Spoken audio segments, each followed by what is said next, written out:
DXMUFM brings you Newsbreak.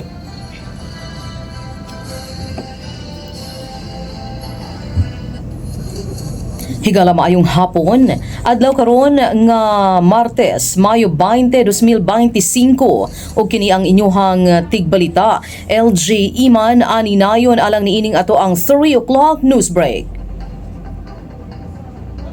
Sa atong mga balita, huptan ni International Criminal Court kun ICC Deputy Prosecutor mandiyayi niyang ang kaso batok kang kanhi Pangulong Rodrigo Duterte. Human kini gibuhian ni ICC Prosecutor Karim Khan tungod sa giatubang niini nga reklamo. Sigon sa Office of the Prosecutor kun OTP sa ICC, sila niyang og Nazat Shamin Khan ang mulingkod sa maong nga kaso. Gipaniguro sa Office of the Prosecutor nga magpadayon ang epektibong implementasyon sa mandato aron mahatagan og hustisya sa mga biktima sa Rome State shoot crimes sa bisan unsa mang kahimtang og kaso sa tibuok kalibutan. Madumdumang temporaryong mibiya si Khan human ang investigasyon sa United Nations Office of Internal Oversight Service. Katapusang nahimo ni Khan, mao ang paghangyo sa ICC nga isibog una ang pagpakita sa mga testigo sa kaso sa kanhi Pangulo tungod sa kabalaka sa ilang seguridad ug aron masiguro ang patas nga proseso.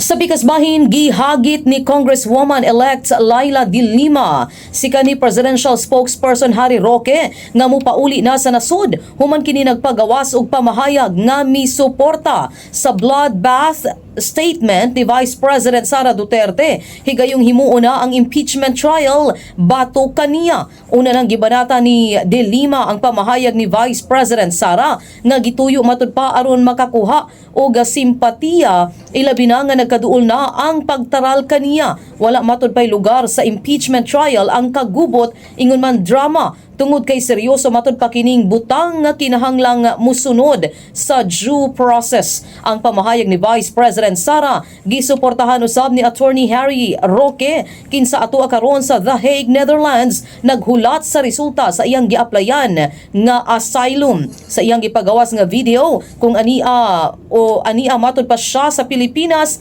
bloodbath usab ang iyang gustong mahitabo. Kini nga pamahayag giyam-iran usab ni De Lima. Dayong hagit kang Roque nga mopauli na kini sa nasud aron atubangon ang iyang kaso ug makita ang iyahang kaisog. Higala mao kana ang atong 3 o'clock news break ni sibihang DXMUFM. Kini ang inyong tigbalita. LJ Iman aninayon of DXMUFM 88.9, your development radio.